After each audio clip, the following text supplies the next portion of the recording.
దేవునికి మహిమ కలుగునుగాక. ప్రభు యేసు నామములో మీకు మా హృదయపూర్వకమైన వందనాలు, శుభాలు. ప్రియులారా, అతి ప్రాముఖ్యమైన శ్రేష్టమైన అంశమును మీ ముందుకు తీసుకురావడానికి ప్రభు ఆత్మ నన్ను తీవ్రంగా ఒత్తిడి చేయడం చేత మీ ముందుకు వచ్చాను. అదేంటి అంటే, క్రిస్టియన్ మ్యారేజీలో తాళి కట్టుట కరెక్టేనా, లేక బైబిల్ మార్చుకోవడం కరెక్టేనా? ఈ రెండింటిలో క్రిస్టియన్ మ్యారేజ్ దేనితో ముడిపడి ఉంది? సవివరంగా నేను చెప్పుచున్న విషయాలు స్కిప్ చేయకుండా చివరి వరకు వినండి. అతి ప్రాముఖ్యంగా దేవునిపై ఆధారపడి ఈ లోకం విడిచిన తర్వాత దేవుని రాజ్యానికి వెళుతున్న వైరాగ్యంతో జీవించు విశ్వాసులకు మాత్రమే ఈ వీడియో. ఎందుకంటే నామకార్థ క్రైస్తవులు దయచేసి కామెంట్ బాక్సులో ఏవేవో రాస్తున్నారు. అలా రాయకండి. మీ ఆత్మీయ స్థితి ఏంటో ఆ కామెంట్లో అర్థమైపోతుంది. తెలియకపోతే ఫోన్ చేసి మాట్లాడండి. విషయాలు సవివరంగా మీకు తెలియచేస్తాను. రండి, మిమ్మల్ని ఆధ్యాత్మికమైన విషయాలలోనికి నడిపిస్తాను. చాలామంది క్రిస్టియన్ మ్యారేజ్ లైసెన్స్ పొందిన పాస్టర్స్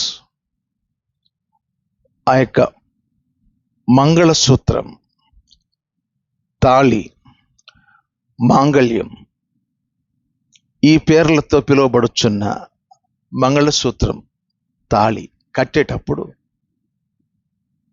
ఇది భారతదేశ సాంప్రదాయం. ఈ తాళి కట్టడము అనేది భారతదేశ సాంప్రదాయము అనే మాట వాడుతున్నారు.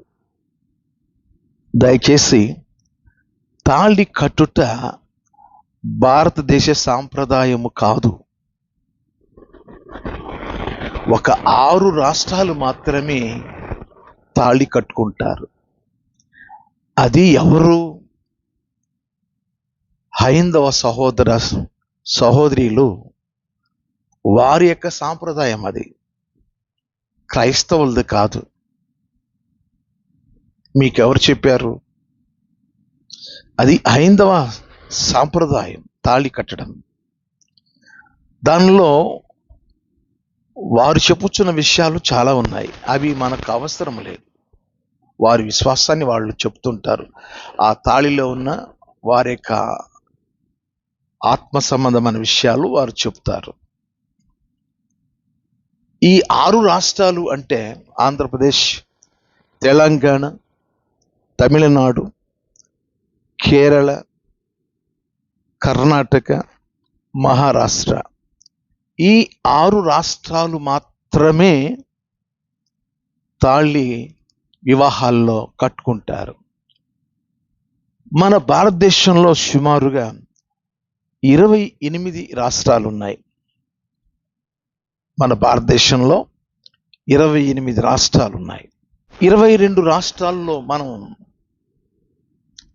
వివాహ కార్యక్రమాలలో వారి యొక్క సాంప్రదాయాలలో వాళ్ళు వివాహానికి సూచనగా వారి పద్ధతులు వేరువేరుగా ఉంటాయి.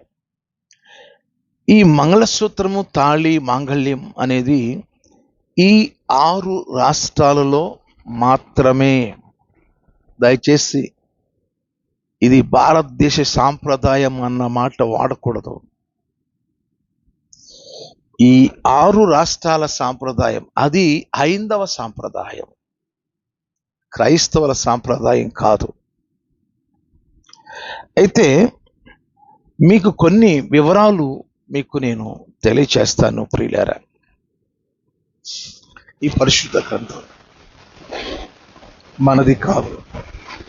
ఇది ఇజ్రాయేలీలో ఉన్న దేవుని పిల్లలతో మాట్లాడిన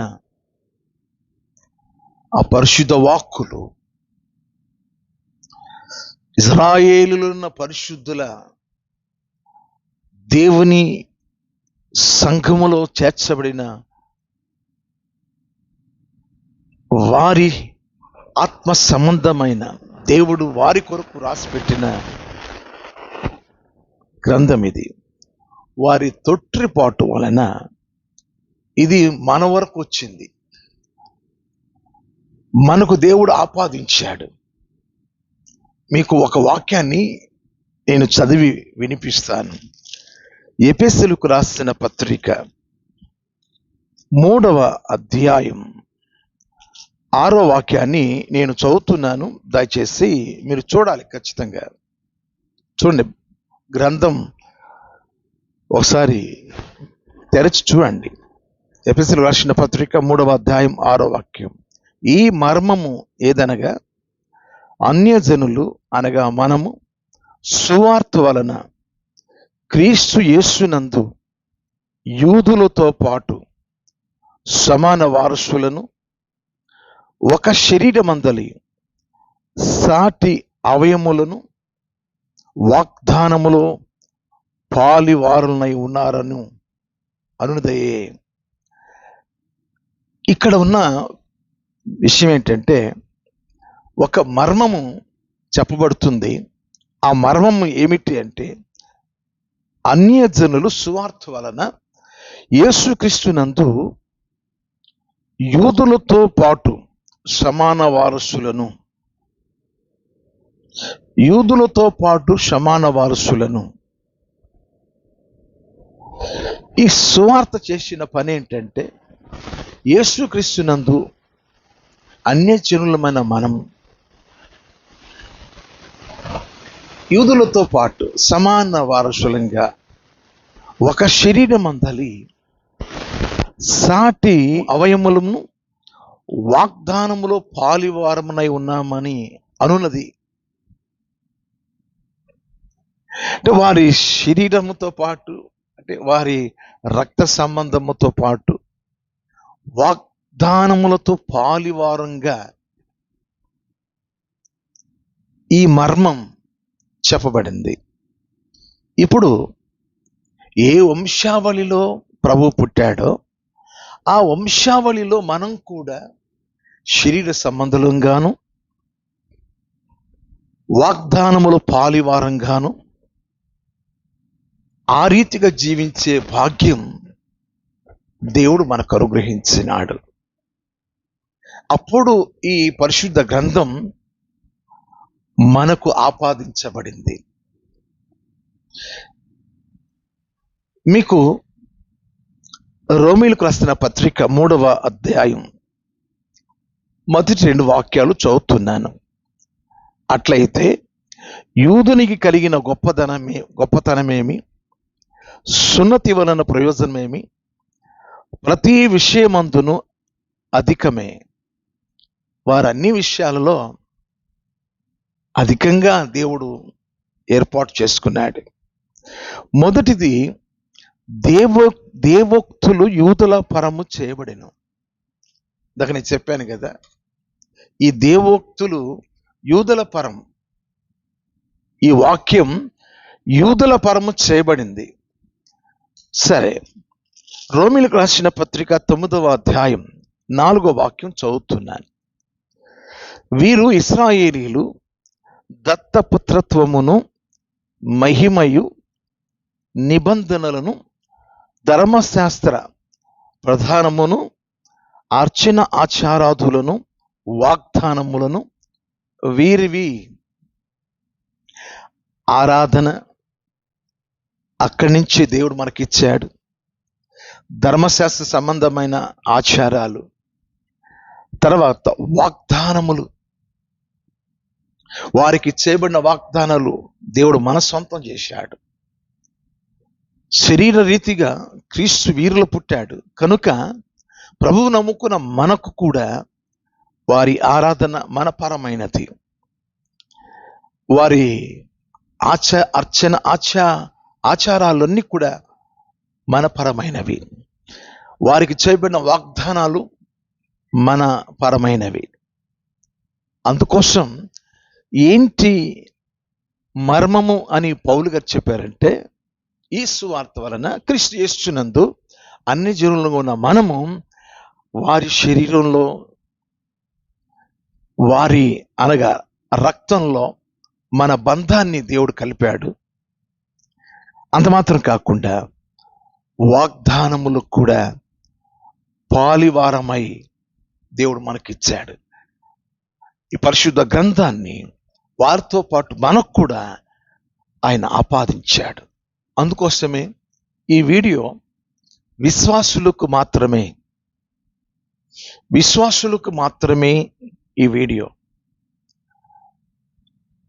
నామకార్థ క్రైస్తవ్యంగా జీవించు వారికి ఈ విషయాలు అర్థం కావు. ఆత్మ సంబంధంగా జీవించువారు, పరలోకానికి వెళ్తామన్న వైరాగ్యం కలిగి జీవించువారు మాత్రమే నేను చెప్పుచున్న విషయాలు వారికి మాత్రమే అర్థమవుతాయి. సరే, క్రిస్టియన్ మ్యారేజ్లో మంగళసూత్రం, మాంగళ్యం, తాళి అనేది అన్య ఆచారము అని ఈ 6 రాష్ట్రాల హిందువులు చేసుకునే సాంప్రదాయం. మరి క్రైస్తవులకు సాంప్రదాయం ఎలా వస్తుంది అంటే, మనం ఒకసారి యూదుల యొక్క వివాహం ఎలా ఉంటుందో తెలుసుకోవాలి. యూదుల వివాహం ఎలా ఉంటుంది అనేది నేను ఒక 4 విషయాలు నేను మీకు తెలియచేస్తాను. ఒకటి, చుప్ప అంటే హెబ్రీ భాషలో పెళ్లి పందిరి. ముందు వారు 4 కర్రల్లో పాతిపెట్టి పెళ్లి పందిరేస్తారు. ఆ పెళ్లి పందిరికి అర్థం ఏంటంటే,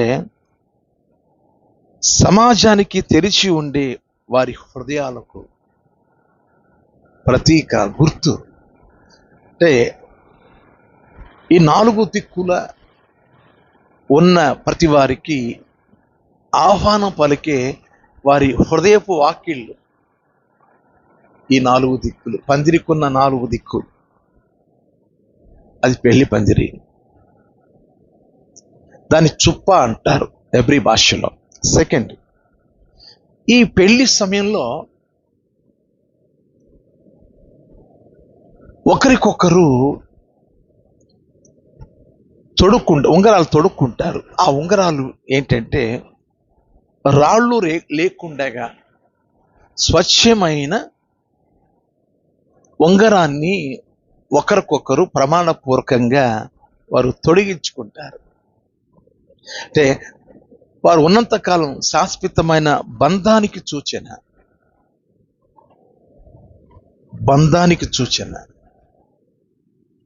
థర్డ్,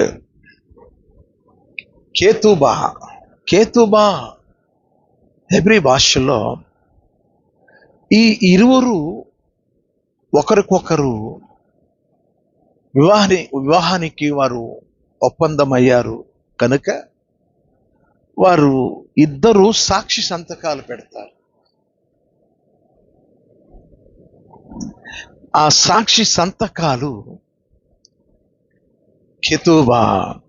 అంటే ఇది ఒక న్యాయపరమైన చట్టం.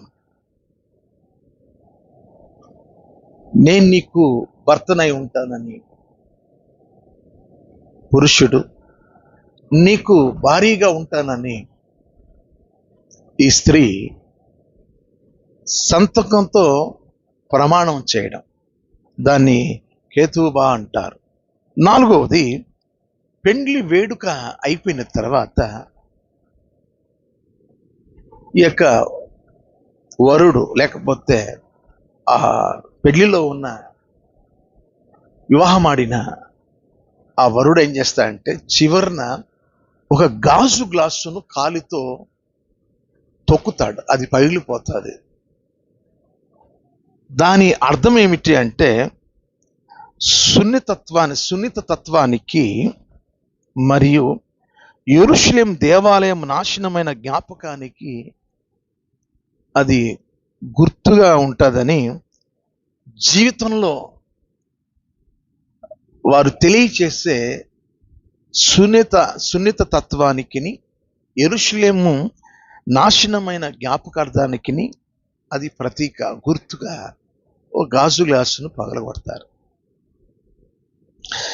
ఈ 4 విషయాలు యూదుల వివాహంలో ఈ 4 విషయాలు తెలియబడుతుంది. ఈరోజు క్రీస్తునందు నా ప్రియమైన దేవుని పిల్లరా, ఇది యూదుల యొక్క వివాహ యొక్క సాంప్రదాయం. నేను మిమ్మల్ని కొద్దిగా ఆత్మీయ లోతులోకి మిమ్మల్ని నడిపిస్తున్నాను. మనము అన్య జనాంగంగా ఉన్న మనం ఎలాగూ మనం క్రైస్తవులము అయ్యాము అంటే కేవలం ఈ పరిశుద్ధ గ్రంథాన్ని బట్టి. ఈ పరిశుద్ధ గ్రంథంలో రాయబడిన వాగ్దానాలు, లేఖనాలు ఇవి మనలను ప్రభువులోనికి నడిపించాయి. ఈ బైబిల్ లేకపోతే, ఈ బైబిల్ ఆధారం లేకపోతే మనము యూదులతో శరీర సంబంధమైన ఆ సహవాసం, లేకపోతే వారికి ఇవ్వబడిన ఈ వాగ్దానంలో పాలివారముగా జీవించే ఆ ధనికరమైన జీవితం మనకు వచ్చి ఉండేది కాదు.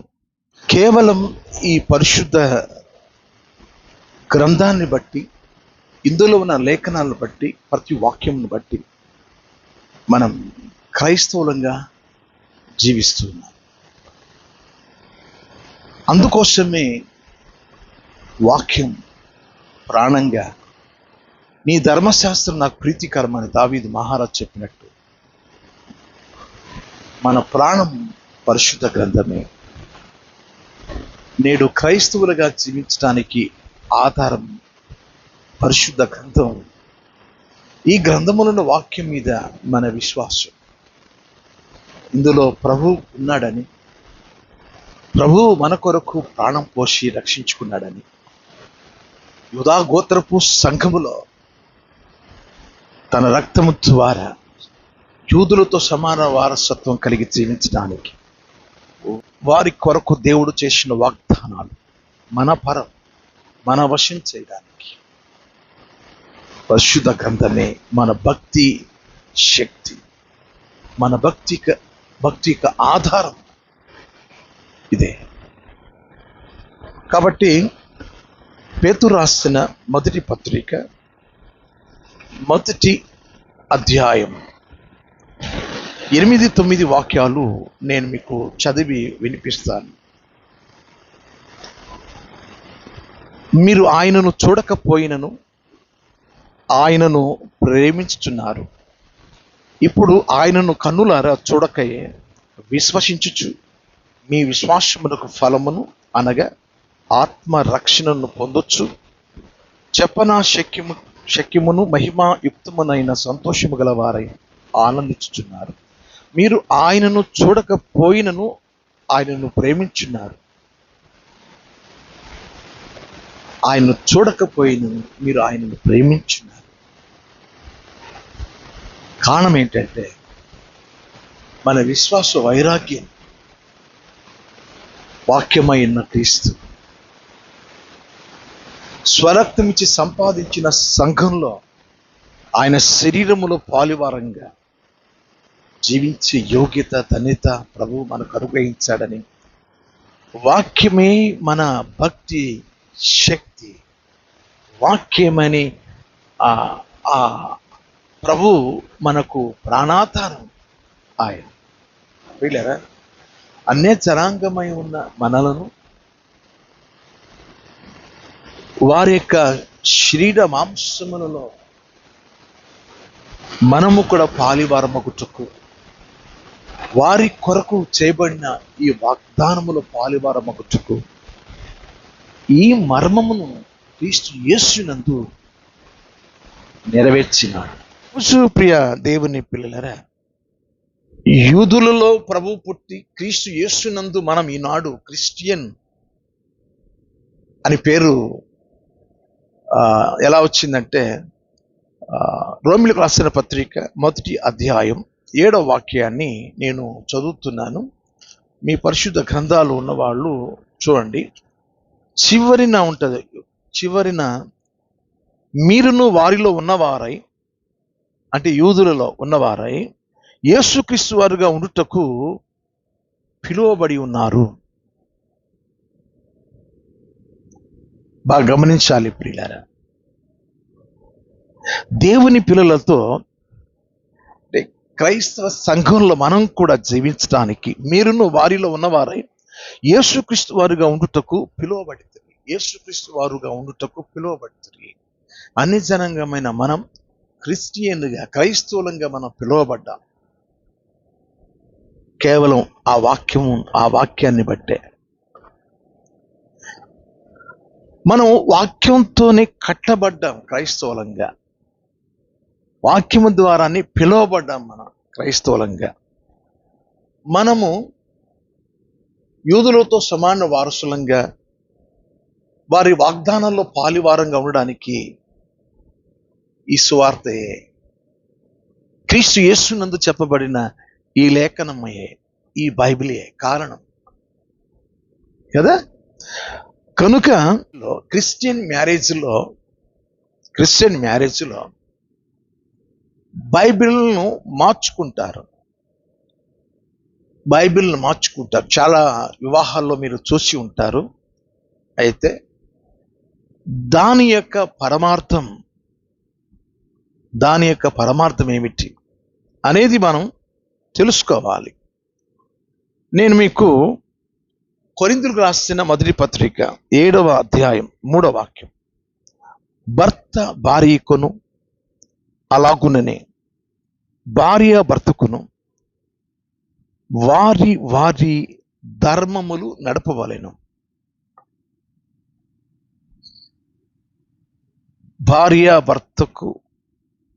భర్త భార్యకు మధ్య చెప్పబడిన ప్రమాణాలు, ధర్మాలు ఇదిగో ఈ లేఖనాన్ని బట్టి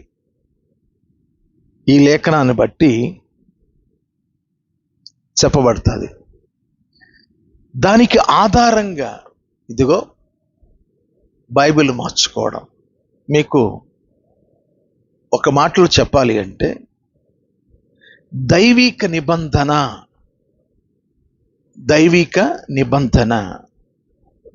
నిబంధన ఒకరి చేతుల్లో ఒకరు మార్చుకుంటారు, నిబంధన చేసుకుంటున్నారు.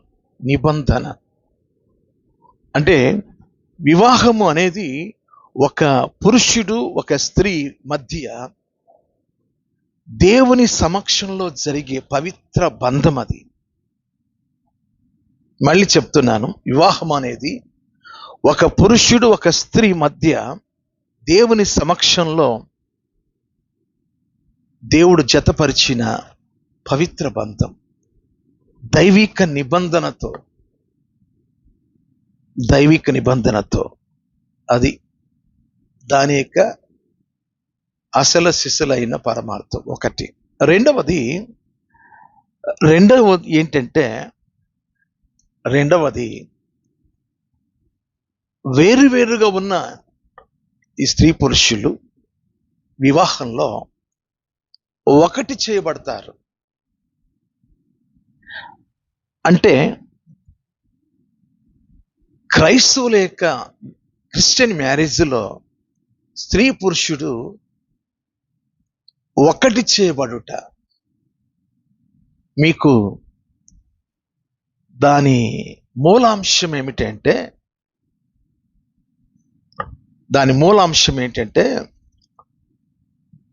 ఆదికాండం 2వ అధ్యాయం 23వ వాక్యం, నా ఎముకలలో ఒక ఎముక, నా మాంసములో మాంసము, ఇది నరునిలో నుండి తీయబడిన గనుక నారి అనబడును. ఒకటిగా ఉండడం అర్థం ఏంటంటే, పురుషుని కొరకు దేవుడు ఏర్పాటు చేయబడిన నారి, నా మాంసములో మాంసం, నా ఎముకలలో ఎముక, నా ఎముకలలో ఎముక స్త్రీ, నా మాంసములో మాంసం కలిసి ఉండేది. ఇద్దరు ఒకటిగా కలిసిపోవడం, అదేండి దాని అర్థం, అదేండి దానికి ఆధారం లేఖనం. వారు కలిసిపోవాలి. దాని వాక్యం ఏంటంటే, ఆధారం ఏంటంటే, ఆదికాండం 2వ అధ్యాయం 24వ వాక్యంలో, కాబట్టి పురుషుడు తన తండ్రిని తన తల్లిని విడిచి తన భార్యను అత్తుకొనును, వారు ఏక శరీరమై ఉంతురు. ఒకటిగా దేవుడు వారిని మార్చివేస్తున్నాడు ఈ వాక్యాన్ని బట్టి. కాబట్టి పురుషుడు తన తండ్రిని తన తల్లిని విడిచి తన భార్యను అత్తుకొనును, వారు ఏక శరీరమై ఉంతురు. అంటే లేఖనాన్ని బట్టి వారు ఒకటైపోవడం. అలాగే ప్రభువుల వారు చెప్పారు మత్తయి సువార్త 19వ అధ్యాయంలో 6వ వాక్యంలో, వారికను ఇద్దరు కాక ఏక శరీరముగా ఉన్నారు గనుక దేవుడు జతపరిచిన వారిని ఏ మనుష్యుడు కూడా వేరు చేయకూడదు అని ప్రభువుల వారు కూడా ఆ వాక్యాన్ని ఎత్తి చూపారు. వారిక మీదట ఇద్దరుగా కాక ఏక శరీరంగా ఉంటారు. ఈ మర్మము వాక్యం తెలియజేస్తుంది. అందుకోసమే వారు ఒకటైపోతున్నారు. ఆ స్త్రీ చేతుల్లోంచి పురుషుని చేతుల్లోకి, పురుషుని చేతుల్లో ఉన్న ఆ బైబిల్ ఆ స్త్రీ చేతుల్లోకి, అంటే వాగ్దానము ద్వారా, వాక్యము ద్వారా వారు ఒకటైపోతున్నారు. What a wonder verse! అద్భుతమైన వాక్యం. ఏమి పోలికండి, ఏమి పోలిక! భార్యాభర్తల మధ్య దేవునికున్న అనురాగం, ఆలోచన ఎంత గంభీరమైనది. వారు వాక్యంలో వారు ఇరువురు ఒకటైపోవడం వాక్యాన్ని బట్టి. తర్వాత 3వ విషయాన్ని మీకు జ్ఞాపకానికి తీసుకొస్తున్నాను. ఎఫెసీయులకు రాసిన పత్రికలో 5వ అధ్యాయం 25 నుండి 27 వాక్యాలు కలిసి ఉంటాయి. ఆ కలిసి ఉన్న వాక్యాలను నేను చదివి వినిపిస్తాను, శ్రద్ధగా వినండి. పురుషులారా, మీరును మీ భార్యలను ప్రేమించుడి, అటువలే క్రీస్తు కూడా సంఘమును ప్రేమించి అది కళంకమైనను ముడత అయినను అటిది మరి ఏదైనను లేక పరిశుద్ధమైనది గాను నిర్దోషమైనది గాను మహిమగల సంఘముగాను ఆయన తన ఎదుట దానిని నిలవబెట్టుకుని వలనని వాక్యముతో ఉదక స్థానము చేత దానిని పవిత్రపరచి పరిశుద్ధపరచుటకై దాని కొరకు తన్ను తాను అప్పగించుకొనెను. పురుషుడు భార్యను ప్రేమించినట్లు క్రీస్తు సంఘమును ఆ రీతిగా వాక్యాన్ని బట్టి ప్రేమిస్తున్నాడు.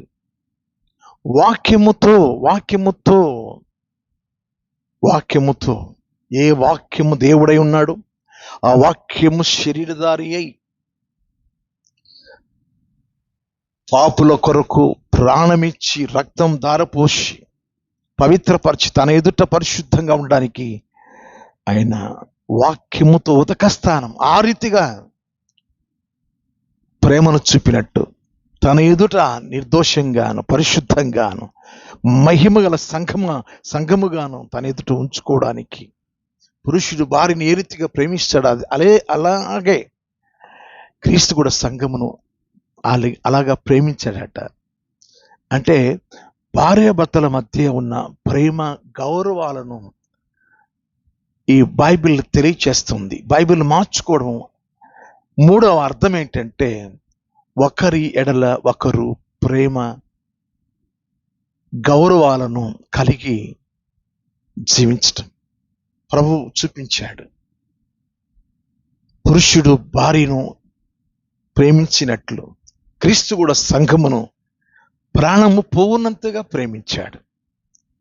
ఆ ప్రతీక, ఆ గుర్తు, ఆ సూచిక ఎంత బాగుంది. బైబిల్ మార్చుకోవడంలో ఉన్న ఈ పరమార్థాలు ఇవి. నేను నామకార్థ క్రైస్తవ్యంగా జీవించు వారికి నేను చెప్పట్లేదు. చాలామంది పాస్టర్ల దగ్గరకు వచ్చి పురోహితుడు, ఆ బ్రాహ్మణుడు తాను పెట్టిన డేటుకు పెళ్లి జరగాలని, ఆ దైవజనుడు మంచి వాక్యోపదేశకుడై అనేక ప్రాంతాల్లో వాక్యోపదేశము అందించడానికి ఒకవేళ పిలుపు పొందుకున్న, ఒకవేళ ఆ డేట్లో ఆగాల్సిందే. నామకార్థ క్రైస్తవులు చేసే పని అది. ఆ రోజు దైవజనుడు ఖాళీగా ఉన్నాడా లేదా తెలుసుకునే పని లేదు. శుభదినము, మంచి రోజు అని వాళ్ళు అన్య ఆచారము పోలిన వివాహాలు క్రైస్తవులలో నేటి కాలంలో జరుగుతున్నాయి. చాలా విచారకరం. ఈ నలుగు ఎక్కడి నుంచి వచ్చింది? ఇది పసుపు పూసుకోవడం,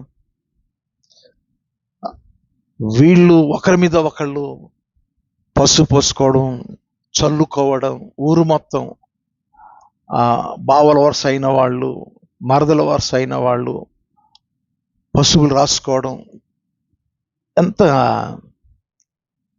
అక్కడి నుంచి వచ్చింది. ఇది ఐందవ ఆచారం నుంచి వచ్చింది. ఇది సేమ్ అదే అన్నమాట. ఈ మంగళసూత్రం, తాళి, మాంగళ్యం అనేది వాళ్ళ సాంప్రదాయం. ఇది కానీ స్వచ్ఛంగా చనిపోతే దేవుని రాజ్యానికి మనం వెళుతున్నాము అన్న విశ్వాసంతో జీవించువారు. నేను చెప్పాను కదా, రోమీయులకు రాసిన పత్రిక 1వ అధ్యాయం 7వ వాక్యంలో దేవుడు క్రైస్తవులుగా ఉండడానికి మనల్ని పిలుచుకున్నాడు. క్రైస్తవులు అంటే క్రీస్తును కలిగి ఉన్నవారు. క్రీస్తు పరిశుద్ధుడు కనుక, క్రీస్తు వాక్యమై ఉన్నాడు కనుక వాక్యపు అనుభవాలలోనే మనం జీవించాలి. కాబట్టి బైబిల్ మార్చుకోవడం యొక్క ముఖ్య ఉద్దేశాలు ఇవి. ఇప్పుడు గుర్తులు కాదు, పెళ్ళికి గుర్తులు ఉంటాయి. ఇప్పుడు యూదులు కూడా ఉంగరాన్ని వివాహానికి గుర్తుగా పెట్టుకున్నారు. దానికి మించింది ఏంటంటే వాక్యము ద్వారా ప్రమాణం చేసుకోవడం. పెళ్లిలో ప్రమాణాలు చేస్తారు. ఆ ప్రమాణమే మరణకాలం వరకు కష్టంలోను, బాధలోను, శ్రమల్లోను, చనిపో కాల పర్యంతరం నేను నీకు భర్తగా ఉంటానని ఆ స్త్రీతో ప్రమాణం చేయడం. అలాగే పురుషునితో ఆ స్త్రీ నీకు భార్యగా ఉంటాను, కష్టంలో, బాధల్లో, సమస్యల్లో, మరణకాలం వరకు కూడా ఒకరిని ఒకరు వదిలిపెట్టగా ఉండడానికి వారు ప్రమాణాలు చేసుకుంటారు. ఆ ప్రమాణాలే క్రైస్తవ జీవితంలో ఊపిరి.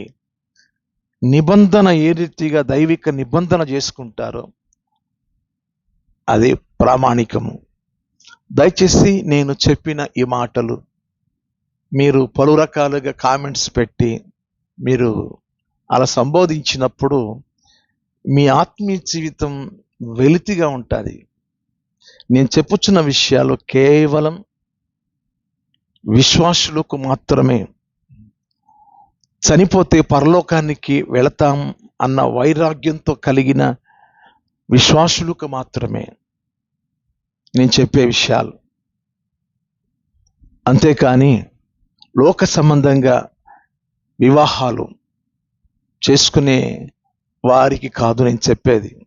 అవన్నీ అన్య జనాంగాల నుంచి వచ్చిన ఆ సాంప్రదాయాలు. అయితే ఏది కరెక్ట్? క్రిస్టియన్ మ్యారేజ్లో మరి తాళి కట్టుకోవడం కరెక్టేనా, లేక బైబిల్ మార్చుకోవడం కరెక్టేనా అనే దానికి జవాబు ఏ వాక్యము ద్వారా మనం యూదులతో సమాన వారసులంగా, వాగ్దానాలలో పాలివారంగా మనం పిలబడ్డాము, దానికి ముఖ్య ఉద్దేశం వాక్యమే. ఈ వాక్యము ద్వారానే క్రైస్తవులుగా మనం పిలువబడ్డాం. తెలియకయే క్రీస్తును రక్షకునిగా వాక్యాన్ని బట్టి అంగీకరించాము. కనుక ప్రతిదీ కూడా మన వైరాగ్యం ఏంటంటే వాక్యంతోనే పెనవేసుకుని మన ఆత్మీయ జీవితాన్ని కొనసాగించటం. కనుక బైబిల్ మార్చుకోవడం అనేది విశ్వాసంతో జీవించు వారికి మాత్రమే అది సరి అయినది. మీకు ఇంకా లోతుగా మీకు నాటుకునేటట్టుగా చెప్తాను. ఎబ్రిల్ రాసిన పత్రికలో 11వ అధ్యాయంలో, ఆ అధ్యాయం అంతా కూడా మీరు చదివితే విశ్వాస యోధుల పట్టి ఉంటుంది. విశ్వాస యోధులు, ఆ విశ్వాస యోధులు విశ్వాసం లేకుండా దేవునికి ఇష్టడుగా ఉండుట అసాధ్యం. అటువంటి క్రైస్తవులు ఉన్నారు, ప్రభువునందు అటువంటి క్రైస్తవులు ఉన్నారు. అటువంటి క్రైస్తవులు యాత్రికులుగాను పరదేశులుగా జీవిస్తుంటారు. అయితే వారికి ఈ లోక సాంప్రదాయాలు, ఈ లోక సంబంధమైన పద్ధతులు, లోకాన్ని గురించి ఒక మాట రాయబడి ఉన్నది. ఎబ్రిల్కు రాసిన పత్రిక 11వ అధ్యాయం 38వ వాక్యంలో, అట్టి వారికి అంటే విశ్వాస వైరాగ్యంలో జీవించు వారికి, అట్టి వారికి ఈ లోకము యోగ్యమైనది కాదు. చాలామంది 10 మంది నడిచిన బాటలో పోవాలండి, మీరేంటి వేరుగా మాట్లాడుతున్నారు? పెళ్ళైన దానికి గుర్తేంటి? నేను అంటాను, ఏమీ మనం పుట్టేటప్పుడు మనం ఏమీ ధరించుకోరాలేదు. మనం ధరించుకున్నవే రేపు చనిపోయినప్పుడు అవన్నీ తీసేస్తారు, అని తీసేసుకోవాలి. ఇప్పుడు భర్త ఉంటేనే మంగళసూత్రం, లేకపోతే దాన్ని తీసేయాలి. ఇప్పుడు పుట్టుకతో ఎలా వచ్చామో అలా పోతున్నాం. అలా పోయేదానికి ఈ అలంకరణలు ఇవన్నీ అవసరం అంటారా? మీరు చూడండి, కొరింథీయులకు రాసిన పత్రికలో 12వ అధ్యాయంలో 24వ వాక్యం, సుందరములైన మన అవయములకు ఎక్కువ సౌందర్యము అక్కర్లేదు. దేవుడు మనకు సుందరమైన ఈ యొక్క శరీరాన్ని, అవయాలను ఏర్పాటు చేశాడు. ఇవన్నీ అలంకరించుకుంటున్నాం. అంటే గుర్తు, అంటే మెట్టులు ఉండాలి, గాజులు ఉండాలి, ఆ తర్వాత మెడలో తాళి ఉండాలి. నేను చెప్తున్నాను, అవన్నీ హైందవ సాంప్రదాయాలు. విశ్వాస వైరాగ్యంలో జీవించు విశ్వాసులకు ఈ లోకం కానీ, లోక సాంప్రదాయాలు కానీ, లోక పద్ధతులు కానీ అవి యోగ్యమైనది కాదు. అంటే అటువంటి విశ్వాసులకు ఈ లోకము యోగ్యమైనది కాదు. మనం చేసుకునే ప్రమాణాలే భార్యాభర్తల మధ్య చేయబడిన పరిశుద్ధమైన వాగ్దానాలు, నిబంధనలే వారి జీవితకాల పర్యంతం పనిచేస్తాయి. దయచేసి ఇంతవరకు మీరు ఓపికగా విన్నందులకు వందనాలు. నా హృదయపూర్వకంగా may God bless you.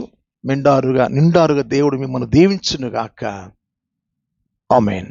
Praise the lord. Shalom. Thank you.